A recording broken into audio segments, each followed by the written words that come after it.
Компанијата Агротреф, која има оранжериски комплекс, ќе се откаже од услугите на работната единица геотерма на комуналното предпријатие Водовод за користење на геотермалната вода како енергенс.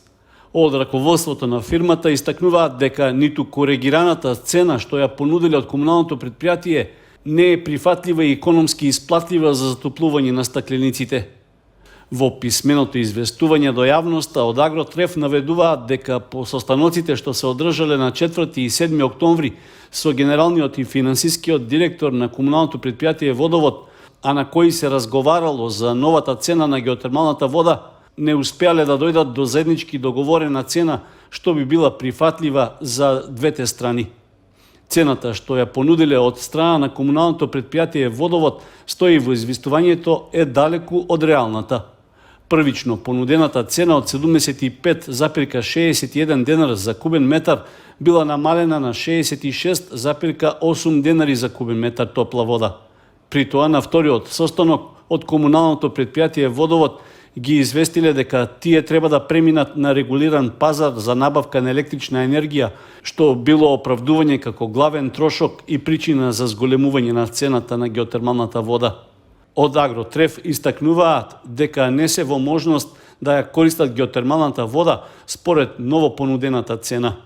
При тоа се истакнува дека не постои никаква економска оправданост за користење на водата како енергенс во оранжерискиот комплекс. Исто така оттаму информираат дека со сличен став се и другите два оранжериски комплекси кои ја користат геотермалната вода. Се очекува во наредниот период и тие да излезат со сопствен став за новата цена што ја понудиле од комуналното предпријатие Водовод. Министерството за транспорт и врски во соработка со акционерското друштво за стопанисување со стамбен и деловен простор наскоро ќе изврши распределба на становите во новата социјална зграда во Виница. Објектот, чија изградба почна пред околу 2 години, е веќе завршен, а по финализирањето на правните и други подготвителни постапки се очекува наскоро да биде вселен. Социјалната зграда во Виница се реализираше како проект на Министерството за транспорт и врски со цел да им се помогне на 36 најзагрозени семејства од општината. Според техничкиот проект, становите се со корисна површина од 35 до 45 квадратни метри. Изградбата на социјалната зграда чинеше близу 70 милиони денари, обезбедени од буџетот на Министерството. Министерот за транспорт и врски Благој Бочварски најави дека распределбата на становите не само во Виница, туку и во Свети Николе ќе биде многу скоро. Можам да најавам дека во текот на наредните 10 дена ќе се објави повикот за општина Виница за новата социјална зграда, која што исто така ја изградивме и е финално завршена со технички прием. А веднаш потоа ќе објавиме и социјалната стамбена зграда во Свети Николе. Лицата од ранливите категории кои ќе ги добијат становите ќе можат да ги користат според критериуми што ги утврдуваат акционерското друштво за стопанисување со стамбен и деловен простор и Министерството за транспорт и врски и за труд и социјална политика. Во меѓувреме, во завршна фаза се и градежните активности на третата социјална зграда во Кочани.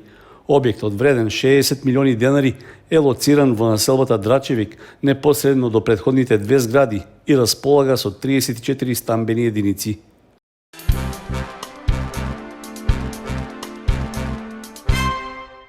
Територијалната противпожарна единица од Виница наскоро ќе го прошири возниот парк со уште едно интервентно противпожарно возило, што е обезбедено како донација од Словенија. Се работи за продлабочување на соработката меѓу доброволното противпожарно друштво Сава од словенечката општина Литија и локалната самоуправа на Виница. При тоа возилото се дава без никаков надоместок. Единствена обврска на општина Виница е да ги плати трошоците за подготовка и транспорт на возилото, што изнесуваат околу 4000 евра. На последната седница на Советот на општина Виница беше донесена едногласна одлука со која од општинскиот буџет се обезбедуваат потребните средства, со што постапката за транспорт на возилото е веќе започната. Во образложението пред освојувањето на одлуката градоначалникот Миле Петков истакна дека се работи за половно возило од марката Мерцедес, кое е во одлична состојба и ќе одговора на потребите за интервенција на виничките пожарникари.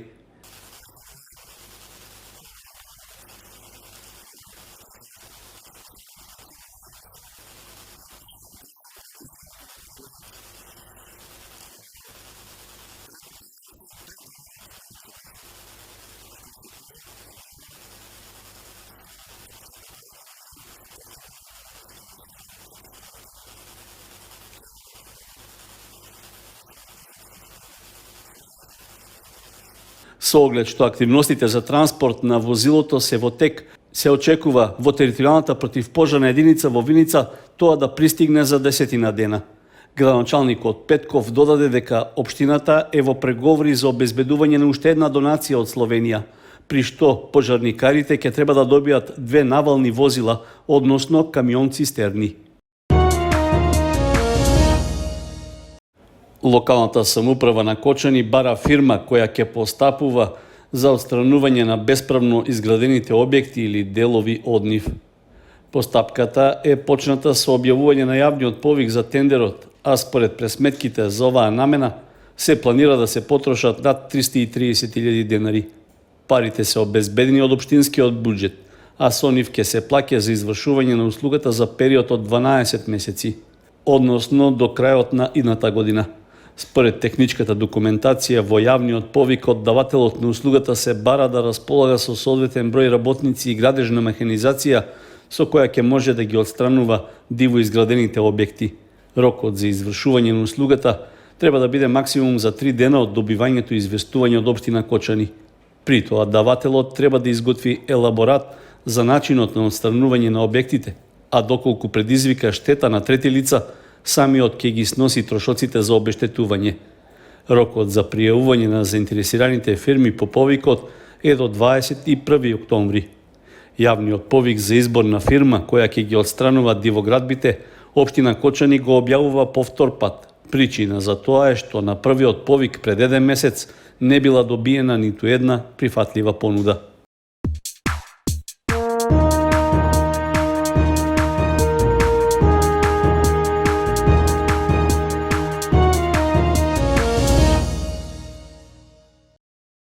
Македонската женска боречка репрезентација реализира тренинг камп во Кочани во рамки на подготовките за престојното Балканско првенство за возрастни категории до 15 и до 17 години, а што кон крајот на овој месец ќе се одржи во Романија. Кампот е во организација на Боречката федерација, а домакин е боречкиот клуб Спартак од Кочани. Целта на кампот е да се подобри тактичката и физичката подготвеност, како и да се јакне борбениот и пријателски дух. Се работи и на нови вештини во боречките зафати. Освен тренинзи во сала се реализираат и кондицијски вежби, трчање и пешачење. На подготовките во Кочани се и младите репрезентативки Марија Спирковска, членка на боречкиот клуб Вардар од Скопје, како и незините колешки Марија Цветанова и Анабела Данилова, кои претходно ја представуваа македонската женска репрезентација на Европското првенство до 17 години, како и на Светското првенство за истата возрастна категорија што се одржа во Италија. Слични тренинг подготовки во Кочани женските репрезентативки во борење реализираа и во текот на месец август годинава. При тоа имаа одлични услови за работа, поради кои Боречката федерација на Македонија повторно му ја даде довербата на боречкиот клуб Спартак да биде домакин. Балканското првенство во борење во Романија ќе се одржи од 26 до 30 октомври.